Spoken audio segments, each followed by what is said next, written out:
दोस्तों नमस्कार, Sanjeev Bhardwaj educational videos पर आपका स्वागत।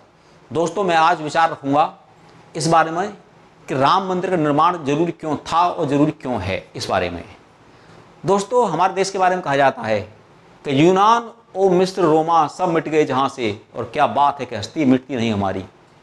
हस्ती हमारी इसलिए नहीं मिटती कि हमारे देश के अंदर विभिन्नता में एकता पाई जाती है। और मैं सभी देशवासियों से और ख़ास तौर से अपने मुस्लिम भाइयों से अपील करूंगा कि मेरी वीडियो को ध्यान से देखें। मैं हर एक बात तथ्यों के आधार पर कहूँगा, प्रमाण के आधार पर कहूँगा। यदि आपको लगता है कि मैंने कोई बात गलत कही है तो आप तथ्यों के आधार पर कमेंट करें, मैं स्वीकार करूँगा। हमारे देश ने किसी भी देश पर हमला नहीं किया, पर जितने हमले हमारे देश पर विदेशियों ने किए हैं इतने हमले दुनिया में किसी भी देश पर नहीं हुए। मैं कुछ नाम आप बताता हूँ, शायद आपने सुने भी नहीं होंगे। ईरानियन, पार्थियन, यूनानी, शक, हूण, कुषाण, मंगोल, तुर्क, अरबी, फ्रेंच, डच, पुर्तगाली, अंग्रेज, इन लोगों ने हम पर हमले किए और शासन किया हमारे यहाँ पर। हमारे जो भारतीय हिंदुस्तान के अंदर रह रहे हैं इन सभी के पूर्वज इसी देश में थे। किसी न किसी कारणवश, पैसे बल पर कहिए या तलवार के बल पर कहिए, कुछ लोगों ने अपना धर्म परिवर्तन कर लिया। हमारे मुस्लिम कम्युनिटी में कुछ लोग आज भी हमारे यहाँ पर अपने सरनेम चौधरी, राणा, पटेल, मलिक लगाते हैं। और ये जो बताए मैंने आपको सरनेम, ये हिंदुओं के सरनेम हैं। आप मुझे बताइए ईमानदारी के साथ, सच्चाई के साथ, क्या अरब कंट्री में किसी भी खाड़ी देश के अंदर कोई मुस्लिम भाई जो मैंने आपको सरनेम बताएं कोई लगाता है? नहीं लगाता, क्योंकि वो मूल मुस्लिम वो हैं। और जो हमारे यहाँ मुस्लिम भाई हैं उनके पूर्वज यहीं पैदा हुए थे। इतिहास के सभी छात्र इस बात को जानते हैं कि भारत पर जो पहला मुस्लिम हमला हुआ था वो 712 में हुआ था और मोहम्मद बिन कासिम ने किया था। उस समय अरब के कुछ मुस्लिम भाई हमारे यहाँ सिंध प्रांत में आकर बस गए थे और भारत पर लगातार हमले होते रहे। महमूद गजनबी, मोहम्मद गौरी, इन लोगों ने हमले किए हमारे यहाँ आकर के। और जो स्थायी एक मुस्लिम शासन की स्थापना हुई थी वो कुतुबुद्दीन ऐबक से शुरुआत मानी जाती है। 1206 से लेकर के 1757 तक, प्लासी वार तक चला था वो।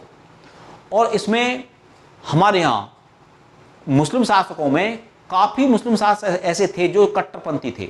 उन्होंने हमारे समाज में काफ़ी बुराइयाँ ला दी जो पहले नहीं थी। जैसे मैं आपको बता रहा हूँ कुछ, आपको मैं सती प्रथा, बाल विवाह, पर्दा प्रथा, जजिया टैक्स, तीर्थ यात्रा कर।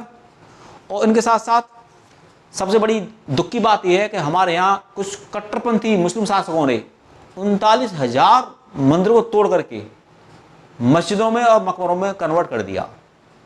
जहाँ तक बात करते हैं विकास की, डेवलपमेंट की, इस शासन में 1206 से लेकर के 1757 तक हिंदुस्तान में डेवलपमेंट कुछ नहीं हुआ। सिर्फ मकबरे और मस्जिद का निर्माण किया गया था। दुख की घटना ये होती है, जो अब मैं अपने पॉइंट पर आ रहा हूँ।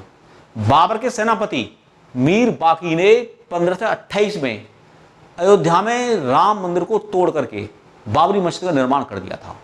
और विडंबना की बात यह है, इतना कुछ होने के बावजूद भी हिंदू समाज ने कभी भी मुस्लिम समाज से घृणा नहीं की। जब 1857 में क्रांति हुई थी अंग्रेजों के खिलाफ, तब रानी लक्ष्मीबाई, नाना साहब, तात्या टोपे, मंगल पांडे सभी ने मिलकर के डिसीजन लिया था कि यदि हम अंग्रेजों को हराते हैं तो हमारा जो राजा बनेगा बहादुर शाह जफर बनेगा। तो हमने, हिंदुओं ने, एक मुगल को, बहादुर शाह जफर को अपना राजा बनाना स्वीकार कर लिया था। दुनिया में अनेक धर्म हैं, और जैसे कि हिंदू हैं, मुस्लिम हैं, सिख हैं, ईसाई हैं, पारसी हैं, बौद्ध हैं, जैन हैं, और भी ढेर सारे छोटे छोटे धर्म हैं। हर धर्म के कुछ स्थान ऐसे हैं जिन्हें उनके मानने वाले अपना पवित्र स्थान मानते हैं। आप बात कीजिए सिखों के बारे में, सिख अमृतसर को अपना पवित्र स्थान मानते हैं। आप बात कीजिए मुसलमानों के बारे में, हमारे मुस्लिम भाई मक्का मदीना को अपना पवित्र स्थान मानते हैं। हम बात करें ईसाइयों के बारे में, वो वेटिकन सिटी को अपना पवित्र स्थान मानते हैं। क्या यह संभव है कि वेटिकन सिटी में कोई छोटा मोटा मंदिर बन जाए? नहीं बन सकता। क्या यह संभव है कि मक्का मदीना में कोई छोटा मोटा मंदिर बन जाए? नहीं बन सकता, संभव नहीं है। और ऐसी बात नहीं कि मुसलमानों सभी राजा खराब हुए हों। मुसलमानों भी राजा जहांगीर का न्याय प्रसिद्ध है, बहुत अच्छा राजा था जहांगीर। पर समस्या जब आती है, जब हम लोग समझते नहीं इस बात को। 1528 में बाबर के सेनापति मीर बाकी ने अयोध्या में भगवान राम के मंदिर को तोड़ करके मस्जिद का निर्माण कर दिया, उसका नाम रख दिया बाबरी मस्जिद रख दिया। और ये घटना छोटी नहीं है, उस समय 39,000 मंदिरों को तोड़ करके मस्जिद बनाई गई थी। और हिंदू समाज अपने 3 देव हैं जिनकी ज़्यादा मान्यता है, शिव जी, भगवान राम और भगवान कृष्ण। और इनकी जो आप स्थान हैं, भगवान शिव जी का बनारस, भगवान राम का अयोध्या, भगवान कृष्ण का मथुरा, इन 3 स्थानों के पवित्र मंदिरों को तोड़कर भी मस्जिद बना दी गई। और यहीं से ये समस्या लगातार चली आ रही है। मुझे आप दिल पर रखकर एक बात बताइए ईमानदारी के साथ कि कोई भी धर्म, चाहे वो मुस्लिम हो, चाहे सिख हो, चाहे ईसाई हो, क्या अपने पवित्र स्थान को छोड़ सकते हैं? नहीं छोड़ सकते। मक्का, मदीना, वेटिकन सिटी, अमृतसर को छोड़ सकते? नहीं छोड़ सकते। हमारी एक मांग थी हिंदू समाज की कि अयोध्या में जो राम मंदिर है वो हमें दे दिया जाए।